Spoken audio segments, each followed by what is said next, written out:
إن الحمد لله نحمده ونستعينه ونستغفره ونعوذ بالله من شرور أنفسنا ومن سيئات أعمالنا من يهده الله فلا مضل له ومن يضلل فلا هادي له وأشهد أن لا إله إلا الله وحده لا شريك له وأشهد أن محمدا عبده ورسوله يا أيها الذين آمنوا اتقوا الله حق تقاته ولا تموتن إلا وأنتم مسلمون يا أيها الناس اتقوا ربكم الذي خلقكم من نفس واحدة وخلق منها زوجها وبث منهما رجالا كثيرا ونساء واتقوا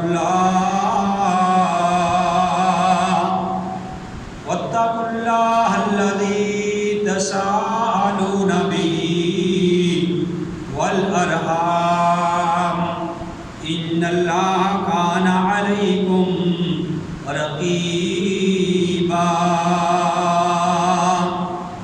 يا أيها الذين آمنوا اتقوا الله وقولوا قولا سديدا يصلح لكم أعمالكم ويغفر لكم ذنوبكم ومن يطع الله ورسوله فقد فاز فوزا عظيما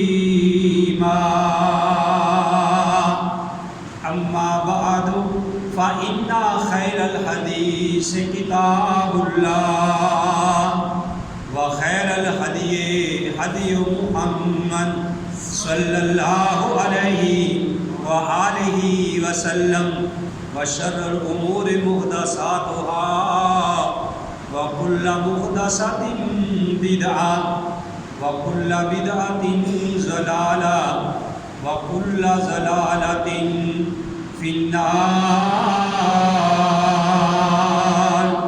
أعوذ بالله السميع العليم من الشيطان الرجيم. بسم الله الرحمن الرحيم.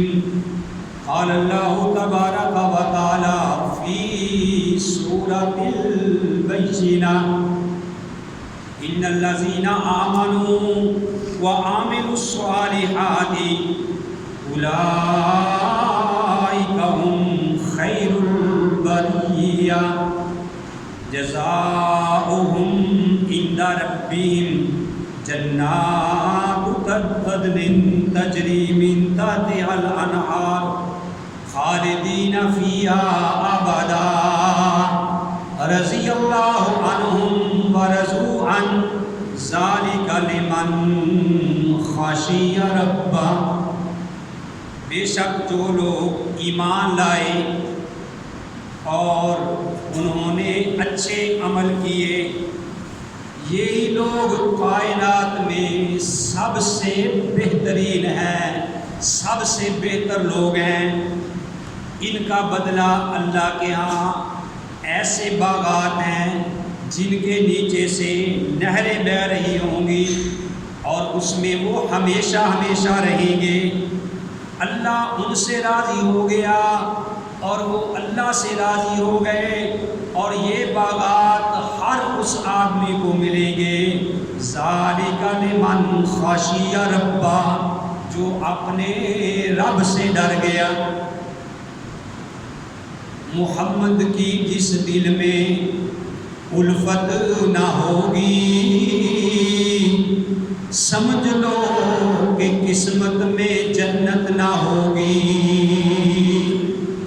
بھٹکتا بھٹکتا رہا ہے بھٹکتا رہے گا، محمد سے جس کو عقیدت نہ ہوگی، کرے جو اطاعت دل سے محمد کی، اس کو پیر و مرشد کی حاجت نہ ہوگی۔ ہر قسم کی حمد و ثنا اللہ وحدہ لا شریک کی ذات پاک کے لیے۔ حمد و ثنا کے بعد لاکھوں اور کروڑوں درود السلام امام الانبیاء، امام القبلتین، امام الثقلین، امام الحرمین، امام اعظم، مرشد اعظم، رہبر اعظم، آمنہ کے لال، عبداللہ کے در یتیم، ساری کائنات کے سردار محمد رسول اللہ صلی اللہ علیہ وآلہ وسلم کی ذات گرامی۔ محترم حضرات، میں نے آپ کے سامنے سورہ البینہ اس کی آخری آیت تلاوت کی ہے، اور اس آیت کا ترجمہ بھی بڑے آسان الفاظ میں آپ کے سامنے پیش کیا ہے۔ اللہ رحیم و کریم سے دعا ہے کہ اللہ مجھے صحیح بیان کرنے کی توفیق نصیب کرے۔ میرے بھائیوں، جو آیت کریمہ میں نے آپ کے سامنے تلاوت کی ہے، اس کا ترجمہ غور سے دوبارہ سماعت فرمائیں، اپنے دلوں کو، دماغ کو حاضر کر کے بیٹھیں اور اپنے ذہنوں میں اس بات کو جگہ دیں۔ اللہ حکم الحاکمین نے فرمایا کہ ان الذین آمنوا وعملوا الصالحات، بے شک جو لوگ ایمان لائے اور انہوں نے اچھے عمل کیے، ان الذین آمنوا وعملوا الصالحات، بے شک جو لوگ ایمان لائے اور انہوں نے اچھے عمل کیے، اولئک ہم خیر البریہ، سبحان اللہ۔ اللہ کہتے ہیں کہ یہ وہ لوگ ہیں جو ساری کائنات کی مخلوق سے افضل ہے، بہتر ہے۔ اللہم اجعلنا منہم، اے اللہ ہمیں بھی انہی لوگوں میں سے شمار فرما، اللہ جن کو تو نے بہتر کہا ہے، کیونکہ بہتر بھی وہ ہیں جس کو اللہ بہتر کہے۔ اللہ نے فرمایا کہ ایسے لوگوں کے لیے ان کا بدلہ، ان کی جزا یہ ہے کہ میں نے ان کے لیے ایسے باغات تیار کر رکھے ہیں جن کے نیچے سے نہریں بہہ رہی ہوں گی، اور اس میں وہ ہمیشہ ہمیشہ رہیں گے اور پھر کبھی بھی وہاں سے نکل نہیں پائیں گے۔ ایسے لوگوں پہ اللہ راضی ہو گیا اور وہ اللہ پہ راضی ہو گئے، اور یہ ہر اس آدمی کو باغات ملیں گے جو اللہ سے ڈر گئے۔ میرے بھائیوں، ذرا غور کیجئے، اللہ نے فرمایا ہے کہ جو لوگ ایمان لائے اور ایمان لانے کے بعد انہوں نے اچھے عمل کیے، ان کو یہ باغات، ان کو یہ جنتیں ملیں۔ اللہ نے ایک اور جگہ پر ارشاد فرمایا کہ والعصر ان الانسان لفی خسر الا الذین آمنوا وعملوا الصالحات، کہ بے شک انسان نقصان میں ہے، گھاٹے میں ہے، مگر بچے ہوئے گھاٹے سے، نقصان سے کون ہیں؟ الا الذین آمنوا وعملوا الصالحات، جو ایمان لائے اور ایمان لانے کے بعد انہوں نے نیک اعمال کیے۔ بھائیو ذرا غور کیجئے، یہ میں نے مثال پہلے بھی آپ کو شاید سنائی ہے، تو بات ذرا غور سے سنیے۔ یہ نیک عمل کے ساتھ، ایمان کے ساتھ نیک عمل کرنا میرے بھائیوں یہ لازم و ملزوم ہے۔ اس طرح ایک زمیندار آدمی، اس کے پاس زمین بہت اچھی ہے، اس نے زمین کو تیار کیا ہے، اس نے کھاد ڈالی ہے، اس نے زمین کو پانی لگایا ہے، بڑے اچھے طریقے سے تیار کیا ہے، بڑی پیاری زمین ہے، لیکن اس زمین میں جو وہ بیج بو رہا ہے فصل حاصل کرنے کے لیے، وہ بیج سڑا ہوا ہے، وہ بیج گلا ہوا ہے، وہ بیج بیکار ہے، اب وہ اس زمین میں جا کے زمیندار پھینک دیتا ہے، زمین کتنی ہی پیاری کیوں نہ ہو، زمین کتنی ہی اچھی کیوں نہ ہو، اس کو کتنا ہی پیارا پانی کیوں نہ دے دیا جائے، اگر بیج اس میں سڑا ہوا اس نے پھینک دیا ہے، بیج گلا ہوا پھینک دیا ہے، تو میرے بھائیوں وہ زمین فصل نہیں دے گی، اگرچہ کتنی ہی اچھی کیوں نہ۔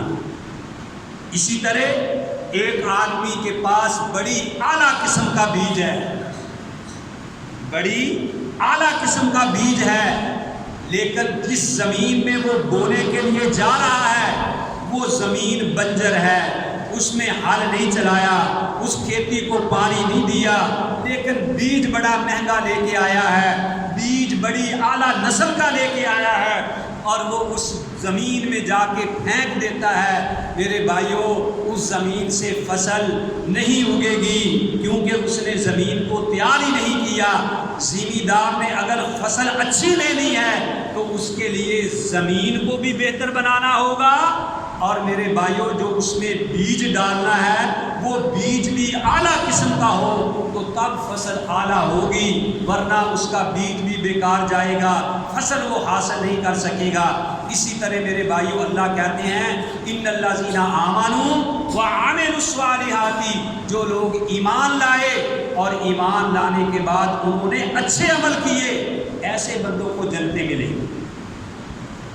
ہمیں چاہیے کہ صرف ایمان لانا ہی ہمارے لیے کافی نہیں ہے، ایمان کے ساتھ ساتھ نیک اعمال، صالح ایمان جو اعمال ہیں وہ ہمارے لیے بہت ضروری ہیں، ٹھیک ہے نا؟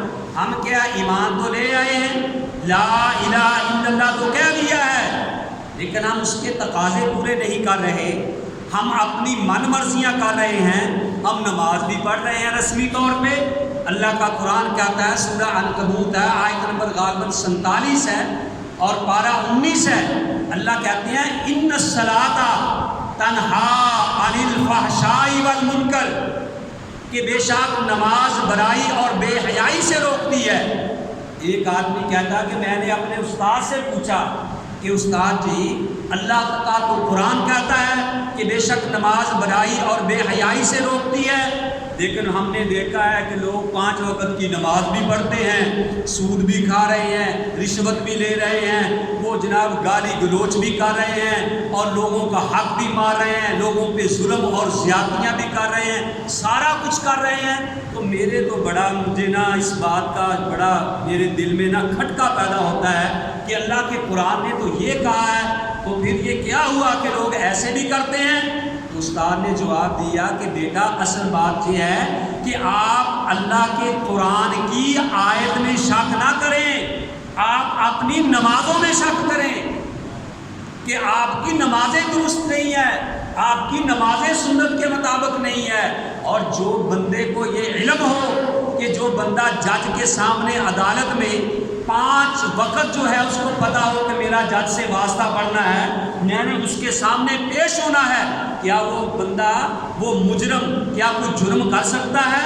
کیا کوئی وہ گناہ کر سکتا ہے جس کو یہ علم ہو کہ میں نے 5 وقت جا کے جج کے سامنے پیش عدالت میں ہونا ہے؟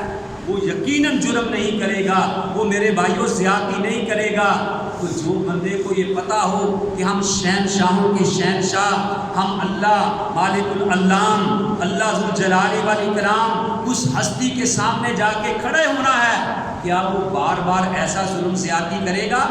امام زین العابدین رضی اللہ تعالیٰ عنہ، میں نے ان کے بارے میں پڑھا کہ جس وقت وہ نماز کے لیے کھڑے ہوتے، نماز کے لیے آتے، امام زین العابدین جن کو عابدوں کی زینت کہا گیا ہے، کہ جتنے بھی عابد ہیں نا دنیا جہان کے، ان کی وہ زینت ہے، کہتے ہیں کہ جب وہ آتے تو ان کا رنگ زرد ہو جاتا جب نماز شروع کرنے لگتے، اور وہ کانپنے لگ جاتے۔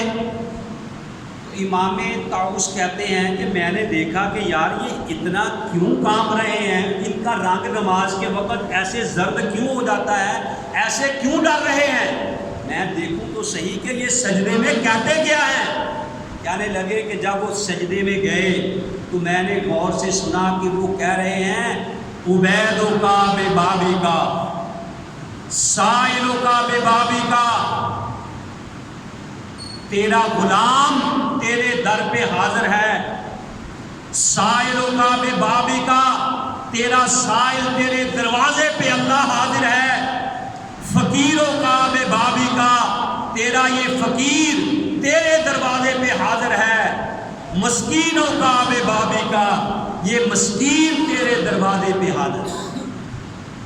اب دیکھو میرے بھائیوں، ان لوگوں کی نمازیں برائی سے روکتی تھی، بے حیائی سے روکتی تھی، جن کو نمازوں میں مزہ آتا تھا، جن کی نمازوں میں خوشبو تھا۔ ہمیں تو پتہ ہی نہیں بھائیوں، ہم تو کئی 50 سال عمر کسی کی ہو گئی ہے، 60 سال ہو گئی ہے، 40 سال ہو گئی ہے، کسی کی 70 سال ہو گئی ہے۔ اپنی ایمانداری سے بتائیں، میں ہاتھ تو کھڑے نہیں کروانا چاہتا، آپ اپنے سے خود سوال کریں، اپنے گریبان میں جا کے دیکھیں کہ کتنی نمازوں میں ہمیں رونا آیا ہے، کتنے سجدوں میں ہمیں رونا آیا ہے، وہ کب ہم رکوع جب ہمارے سامنے قرآن پڑھا گیا تو ہم کتنا روئے ہیں۔ میرا خیال ہے کہ اللہ معاف فرمائے کہ شاید ہی کوئی ایسی نماز ہوگی کہ جس میں رونا آیا ہوگا، سجدے میں ہم رو پڑے ہوں، رکوع میں ہم رو پڑے ہوں۔ ہماری نمازیں وہ نہیں ہیں، ٹھیک ہے نا؟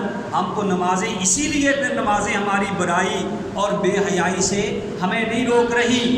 میں نے بلے شاہ کا ایک کلام پڑھا، بابا جی بلے شاہ کا، بابا جی بلے شاہ، ٹھیک ہے نا؟ اب یہ جتنے اللہ کے ولی گزرے ہیں نا، یہ سارے کتاب و سنت کے پابند ہوا کرتے تھے۔ یہ تو آج عوام کا بیڑا غرق ہو گیا ہے کہ انہوں نے ان کو بدنام کر دیا۔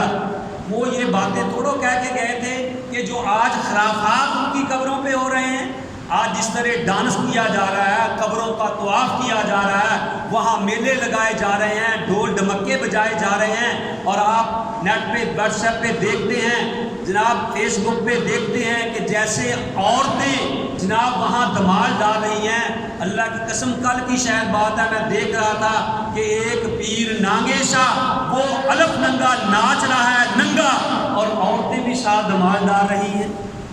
یہ ہمارے ولی ہیں، یہ ہم غیر مسلموں کو پیش کر رہے ہیں کہ یہ ہمارے ولی تھے، ٹھیک ہے نا؟ اور بابے بلے شاہ کا میں نے کلام پڑھا، انہوں نے کتنی پیاری بات کہی، میں نے اس کو نوٹ کیا، میں نے یہ سمجھا کہ گویا کہ یہ ان الصلاۃ تنہا عن الفحشاء والمنکر، اس آیت کی وہ تشریح اپنی زبان میں کر رہے ہیں۔ کیا وہ کہتے ہیں؟ انہوں نے کتنی بات کہی، وہ کہنے لگے کہ حرام بھی پیتی جاندے ہو، حرام بھی پیتی جاندے ہو تے نمازاں بھی نیتی جاندے ہو۔ طارق صاحب، بابا بلے شاہ کہتے ہیں کہ لوگوں حرام بھی پیتی جاتے ہو اور نمازیں بھی نیتی جاتے ہو، حج بھی کیتی جاندے ہو تے لوگوں دا لہو بھی پیتی جاندے ہو، حج بھی کیتی جاندے ہو تے لہو بھی پیتی جاندے ہو، ٹھیک ہے نا؟ دسو بلے شاہ نو سارے ایک ہی کیتی جاندے، ٹھیک ہے نا؟ غور کرو، یہ اللہ کے ولی تھے جنہوں نے قرآن کی تشریح اپنی زبان میں کی ہے۔ ہم تو کہتے ہیں نا کہ بلے شاہ نے نچ نچ کے یار کو منایا۔ وہ بھائیوں، اگر وہ اللہ کا ولی تھا تو وہ ناچا نہیں، اگر وہ ناچتا رہا ہے تو اللہ کا ولی نہیں۔ اللہ کے ولی ناچنے کے لیے نہیں آئے، اللہ کے ولی دھمالے ڈالنے کے لیے نہیں آئے، اللہ کے ولی قرآن پڑھا کرتے تھے، اللہ کے ولی محمد کا فرمان پڑھا کرتے تھے، اللہ کے ولی لوگوں کو قرآن پڑھ کے سنایا کرتے تھے، لوگوں کا قرآن لوگوں کو سنا کے اللہ کی طرف جھکایا کرتے تھے۔ تو بلے شاہ نے یہ بات کہی ہے۔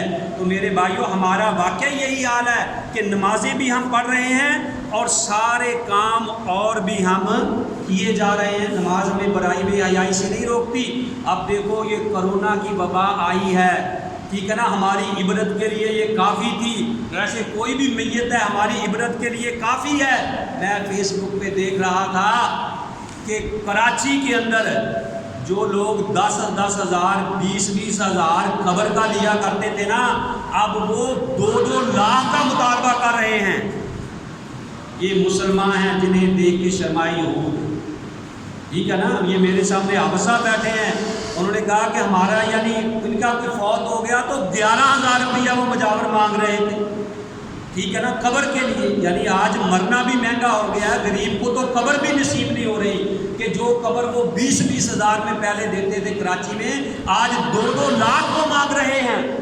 یہ میرے بھائیوں ہمارا حال ہے۔ جو کفن 500 روپے کا 1,000 کا ملتا تھا، اس کفن کی قیمت 5-5 ہزار روپیہ ہم نے کر دی ہے۔ جب پتا چلا کہ یہ سنام مکھی میں جو مکی ہے اس میں کرونا کا علاج ہے، جو 400 روپے کلو تھی وہ ہم نے 5-5 ہزار روپے کلو کر دی ہے، وہ 3-3 ہزار روپے کلو کر دی ہے۔ یہ مسلمان ہیں؟ ہماری نمازیں یہ ہیں، ٹھیک ہے نا، ہماری وہ نمازیں نہیں جس کے بارے میں قرآن نے کہا کہ ان الصلاۃ تنہا عن الفحشاء والمنکر۔ کسی نے کتنی اچھی بات کہی تھی، اس نے کہا لوگوں اذانیں اب بہت ہو گئی ہیں۔ یہ جو اذانیں اب عشاء کے بعد شروع ہوئی تھی نا، اب بھی میرا خیال کہیں ہو رہی ہے۔ کسی اللہ کے ولی نے، اللہ کے بندے نے یہ بات کہی کہ مسلمانوں اذانیں اب بہت ہو گئی ہیں، اب آپ 10 روپے والی چیز 10 روپے میں ہی فروخت کر دو، شاید اللہ کی رحمتیں نازل ہو جائیں۔ اب آپ 10 روپے کی چیز 10 روپے میں ہی فروخت کر دو، ہو سکتا ہے کہ اللہ کی رحمتیں نازل ہو جائے۔ میں نے ابن عمر کا غالباً یہ قول پڑھا تھا کہ اگر تمہاری نمازیں پڑھ پڑھ کے کمر ٹیڑھی ہو جائے، تم تنکے کی طرح سوکھ جاؤ، اتنے تم نمازیں پڑھ پڑھ کے روزے رکھ رکھ کے کمزور ہو جاؤ، لیکن اگر تمہاری نمازوں نے تمہیں حرام سے نہیں بچایا، تم ویسے ہی حرام کھا رہے ہو، ویسے ہی لوگوں کو دھوکہ دے رہے ہو، تو تمہاری ایسی نمازوں کا کوئی بھی فائدہ نہیں ہوگا۔ نبی علیہ الصلوۃ والسلام نے فرمایا کہ بعض نمازی ایسے ہیں کہ جن کی نماز ہی لپیٹ کر اس کے منہ پہ مار دی جاتی ہے، اور وہ نماز کہتی ہے کہ جس طرح تو نے مجھے ایسے ذلیل کیا ہے، اللہ تجھے بھی ایسے ہی ذلیل کرے، اللہ تجھے بھی ایسے برباد کرے۔ ہم ایسی باتوں کی طرف آتے ہی نہیں ہیں۔ ہم نے شاید دین اسی چیز کا نام سمجھ لیا ہے کہ میرے بھائیوں کہ ہم 5 وقت نماز پڑھ لیں، روزے رکھ لیں، تسبیحات کر لیں، اللہ اللہ کر لیں، اسی چیز کا نام دین نہیں ہے۔ اللہ نے قرآن میں کہا ہے کہ یا ایھا الذین آمنوا ادخلوا فی السلم کافہ، کہ اے ایمان والو تم پورے کے پورے اسلام کے اندر داخل ہو جاؤ اور شیطان کے قدموں کی پیروی مت اختیار کرو، بے شک وہ تمہارا کھلم کھلا دشمن ہے۔ جیسے آدمی کو پیاس لگی ہو تو جب تک پانی اگر پاس پڑا ہے، پیاس لگی ہے تو جب تک وہ پانی پیے گا نہیں، پیاس نہیں بجھے گی۔ اسی طرح قرآن اگر ہزاروں پڑھے ہیں، جب تک قرآن کو پڑھے گا نہیں، اس کو سمجھے گا نہیں، تو میرے بھائیوں اس کی اصلاح نہیں ہو سکتی۔ آپ کو بھوک لگی ہے، کھانا سامنے ہے، جب تک کھائیں گے نہیں بھوک ختم نہیں ہوگی۔ شہد میں شفا رکھی ہے، اگر آپ شہد کی بوتل کو پیٹ پہ باندھ لیں اور شہد کو کھائیں نا، آپ کو شفا نہیں ملے گی۔ اسی طرح میرے بھائیوں اگر ہم نے قرآن پڑھا ہے اور پڑھ کے اس کے اوپر ہم اس کو سمجھتے نہیں ہیں تو ہمیں کوئی فائدہ نہیں ہو۔ آج ہم مچھر کے قتل کے بارے میں پوچھتے ہیں، حضرت سیدنا حسن اور حسین رضی اللہ تعالی عنہما کے قاتلوں کا نہیں پوچھتے، مچھر کے قتل کے بارے میں پوچھتے ہیں کہ بھئی ہم اگر مچھر مر جائے تو اس کی کیا دیت ہے۔ میں ایک واقعہ سناؤں آپ کو، ایسے واقعے میں اصلاح کے لیے سنانا چاہتا ہوں۔ میرا جی بھی چاہتا کہ میں ایسی جناب راگ لگاؤں، واہ واہ کروں، آپ کہیں جی واہ واہ مولوی صاحب نے کمال کر دیا جی، اگر کوئی جا کے پوچھے کیا ہے، یہ پتہ نہیں کہ اس نے سنایا کیا ہے۔ میں کہتا ہوں کہ کوئی بات ہمارا یہاں بیٹھنا 1 منٹ کے لیے ضائع اور بیکار نہ جائے۔ وہ میں نے ایک واقعہ پڑھا کہ ایک لڑکی کہتی ہے کہ جب میرے باپ اور میرا بھائی مجھے ملنے کے لیے سسرال آئے، جب نئی نئی شادی ہوئی تو وہ ملنے کے لیے آئے تو بیٹی پیار محبت سے اپنے باپ کے لیے پانی لے کے آئی، تو باپ نے کہا کہ اے بیٹی ہمارے ہاں یہ ریت نہیں ہے، ہمارے ہاں یہ رواج نہیں ہے، ہم اپنی بیٹیوں کے گھروں سے پانی نہیں پیا کرتے۔ اور آج بھی کئی جاہل لوگ ایسے ہیں کہ وہ اپنی بیٹی کو ملنے جائیں تو وہ کہتے ہیں نا جی بیٹی کے گھر کا پانی نہیں پینا، یہ جائز نہیں ہے۔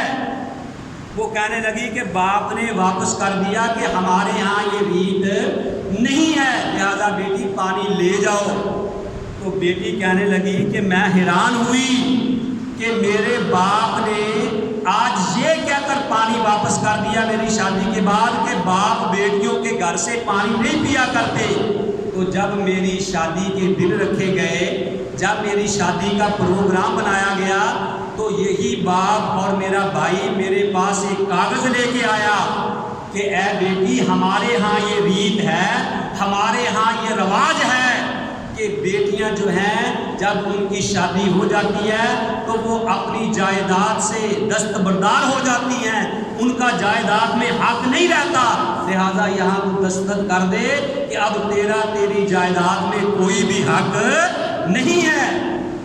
اب دیکھیے ادھر ایک گھونٹ پانی نہیں پی رہا، یہ ظالم باپ اتنا تقوی ظاہر کر رہا ہے کہ بیٹی کے گھر سے پانی کا گھونٹ نہیں پی رہا، اور ادھر یہ عالم ہے کہ بیٹی کا سارا حصہ کھا لیا، پہلے ہی اپنے نام لگوا دیا۔ یہ ہمارا حال ہے، ٹھیک ہے نا؟ اس کو مسلمانی کہتے ہیں۔ اللہ نے قرآن میں کہا کہ ان الصلاۃ تنہا عن الفحشاء والمنکر، نماز واقعی برائی اور بے حیائی سے روکتی ہے۔ نمازیں اور جنتیں کس کے لیے ہیں؟ الا الذین آمنوا وعملوا الصالحات، جو ایمان لائے اور ایمان لانے کے بعد نیک عمل کیے، ان کے لیے یہ ایسی باغات ہیں، جنتیں ہیں۔ تو میرے بھائیوں، ہمیں اپنی اصلاح کرنی چاہیے۔ اور آخر میں جاتے جاتے ایک اور بھی بات کہہ دوں، وہ بات یہ ہے کہ آپ ماشاءاللہ سارے ہی فیس بک بھی استعمال کرتے ہیں، واٹس ایپ بھی استعمال کرتے ہیں۔ آج کے دور میں کوئی بات چھپی ہوئی نہیں ہے۔ ایک ہمارے ہاں بہت یہ بات چل رہی ہے کہ دیکھو جی آصف جلالی صاحب، اس نے کوئی بیان میں کہہ دیا کہ حضرت فاطمہ سے یہ غلطی ہوئی، خطا ہوئی کہ ابو بکر رضی اللہ تعالیٰ عنہ کے پاس اپنا وہ حصہ لینے کے باب فلک لینے کے لیے چلے گئی۔ اس نے یہ بات کہہ دی، اور ساتھ ہی یہ بات بھی اس نے کہی کہ وہ معصوم صحابہ جتنے بھی ہیں وہ معصوم عن الخطا نہیں ہیں، محفوظ عن الخطا ہیں۔ معصوم عن الخطا، جن کو غلطی سے بچا لیا گیا، وہ صرف اللہ کے نبی صلی اللہ علیہ وسلم کی ذات ہے، وہ صرف انبیاء کی ذات ہے۔ اگر ہم یہی صفات اور کسی میں ڈال دیں گے، پھر نبی میں اور کسی اور میں فرق نہیں رہا ہوگا۔ اس نے یہ بات کہہ دی، اب اس کے اپنے ہی سنی بھائی، اپنے ہی اس کے بریلوی بھائی دوسری مسلک کے نمبر بنانے کے لیے کوئی اس کو لعنتی کر رہا ہے، کوئی اس کو کافر کہہ رہا ہے۔ اب اس کو سنا ہے کہ جیل میں بھی ڈال دیا گیا ہے، بلے بلے، ایسے جیسے اس نے کوئی بہت بڑا یعنی ایسا جرم عظیم کر دیا ہے کہ جو ناقابل معافی ہے۔ وہ معصوم عن الخطا نبی صلی اللہ علیہ وسلم کی ذات تھی۔ حضرت فاطمہ کی شان اتنی یہ کم ہے کہ نبی علیہ السلام نے فرمایا کہ قیامت والے دن یعنی جنتی عورتوں کی وہ سردار ہوں گی، اس سے بڑھ کے ان کی شان اور کیا ہے؟ لیکن بھائیو، صحابہ سے بھی غلطیاں ہوئی۔ اگر کوئی کہہ دے صحابی سے غلطی ہوئی ہے، اللہ نے ان کو رضی اللہ عنہم ورضوا عنہ کہہ دیا ہے، تو کیا اس میں ہو گیا ہے؟ آج اس بات کو اتنا ہوا بنا دیا گیا ہے، اور جناب ادھر اتنی بات کہہ دی ہے تو پہاڑ ٹوٹ پڑے ہیں۔ ادھر نعوذ باللہ من ذالک معاویہ کے بارے میں کھلم کھلا بکواسات کی جا رہی ہے، صحابہ پہ کھلم کھلا کیچڑ اچھالا جا رہا ہے، کسی کو کوئی پرواہ نہیں ہے، ٹھیک ہے نا؟ حضرت معاویہ کے بارے میں کیا کیا کہہ رہے ہیں، کسی کو کوئی پرواہ نہیں ہے۔ شیخ عبد القادر جیلانی رحمۃ اللہ علیہ نے کسی سے معاویہ کے بارے میں پوچھا، سنو بھائیوں میں بات ختم کروں، ٹائم ہو گیا ہے۔ معاویہ کے بارے میں پوچھا کس سے؟ حضرت عبد القادر جیلانی رحمۃ اللہ علیہ، ان سے کسی نے پوچھا معاویہ کے بارے میں، وہ کہنے لگے کہ میرے نزدیک تو معاویہ کی شان یہ ہے کہ اگر میں کسی جگہ پہ بیٹھا ہوں راستے میں اور معاویہ اپنے گھوڑے پہ سوار ہو کے وہاں سے گزر جائیں اور معاویہ کے گھوڑے کے پاؤں کی دھول، پاؤں کی خاک اگر میرے کپڑوں پہ پڑے، میرے لباس پہ پڑ جائے تو میری بخشش کے لیے وہی کافی ہے۔ آج اس کے بارے میں ہم ایسے کہہ رہے ہیں۔ میرے بھائیوں، ایسی فرقہ جو ہے فرقہ وارانہ بات، ان کو ختم کیا جائے، ایسی باتیں نہیں ہونی چاہیے۔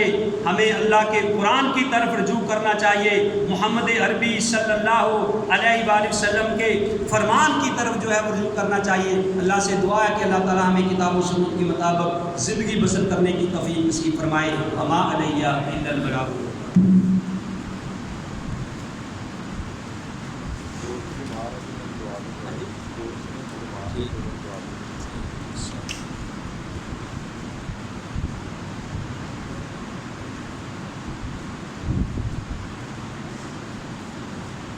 بعض بھائیوں نے دعاؤں کے لیے کہا ہے بھائی اللہ سے دعا ہے کہ جتنے بھی بیمار ہیں اللہ تمام کو شفائے کاملہ عطا فرمائے۔ طارق بھائی ان کے کوئی عزیز ہیں وہ بھی بیمار ہیں، اللہ ان کو بھی شفا نصیب فرمائے، اللہ ان کی باقی کو بھی جنت میں اعلیٰ مقام نصیب فرمائے۔ حافظ عثمان صاحب محترم، ان کی والدہ محترمہ بیمار ہیں، اللہ ان کو بھی شفا نصیب فرمائے۔ اسی طرح بابا جی رحمۃ اللہ صاحب اور دیگر جتنے بھی گھروں میں بیمار ہیں، گھروں کے اندر، ہسپتالوں کے اندر، مرد اور بوڑھے بچے جوان، اللہ سب کو شفا نصیب فرمائے۔ حبیب الرحمان صاحب اشارہ کر رہے ہیں، اللہ سے دعا ہے کہ اللہ تعالیٰ ان کے بیٹے ساتھ کو بھی تندرستی دے، صحت عطا فرمائے، ان کے بزرگوں کو بھی تندرستی فرمائے، اور ہمارے جتنے بھی عزیز و اقارب دنیا سے جا چکے ہیں، پچھلے دنوں ہمارے حاجی عبدالجلیل صاحب مبارک مسجد کے صدر تھے، وہ بھی اللہ کو پیارے ہو گئے، اللہ بشیر قاضی کے تحت ان سے غلطیاں ہو گئی، اللہ ان کو بھی معاف فرمائے، اور بھی ہمارے دیگر جتنے بھی عزیز و اقارب رشتہ دار، ہمارے علماء کرام جو بھی دنیا سے جا چکے، اللہ سب کو کروڑ کروڑ جنت نصیب فرمائے۔ جس طرح ہم اللہ کے گھر میں اکٹھے بیٹھے ہیں، قیامت والے دن اللہ تعالیٰ اسی طرح ہمیں حوض کوثر پہ اکٹھا فرمائے، پیارے نبی کے ہاتھوں حوض کوثر کا پانی نصیب فرمائے، اہل بیت کا ساتھ نصیب فرمائے۔ اللہ سے دعا ہے کہ اللہ ہمیں زندہ رکھے تو ایمان کی حالت میں، موت آئے تو ایمان کی حالت میں۔ اے میرے اللہ ہماری اولادوں کی حفاظت فرما، پوری دنیا کے مسلمانوں کی حفاظت فرما، پوری دنیا سے اللہ اس وبا کو اللہ ختم کر دے۔ اے میرے اللہ اس وبا کو ختم کر دے۔ کشمیریوں کی اللہ مدد فرما، جو بھائی جس معاملے کے اندر بھی پریشان ہے، اللہ تو دلوں کے بھید جانتا ہے، سب کی پریشانیوں کو دور فرما۔ اللہ جو تیرے گھروں کو آباد کرتے ہیں تو ان کے گھروں کو آباد فرما۔ اللہ جو تیری مساجد کو مزین کر رہے ہیں، اللہ ان کے والدین کی قبروں کو تو مزین کر دے۔ اے اللہ تو ہم پہ راضی ہو جا، اللہ تو ہمارے گناہوں کو معاف کر دے، اللہ جسمانی روحانی پریشانیاں دور فرما دے۔ اللہ جتنے بھی بھائی یہاں آئے ہیں ان کا قدم قدم آنا قبول و منظور فرما۔ اللہ جن بھائیوں نے بھی بیماروں کے لیے کہ اللہ شفا دے دے، میاں مدثر صاحب ان کے والد محترمی بیمار ہیں، اللہ لطیف صاحب کو بھی اللہ شفائے کاملہ عطا فرما، اور بھی جتنے بیمار ہیں اللہ سب کو شفا نصیب فرما۔ اللہ ہمیں زندہ رکھنا ایمان کی حالت میں، موت آئے تو ایمان کی حالت میں۔ ان الحمد للہ نحمدہ و نستعینہ و نستغفرہ۔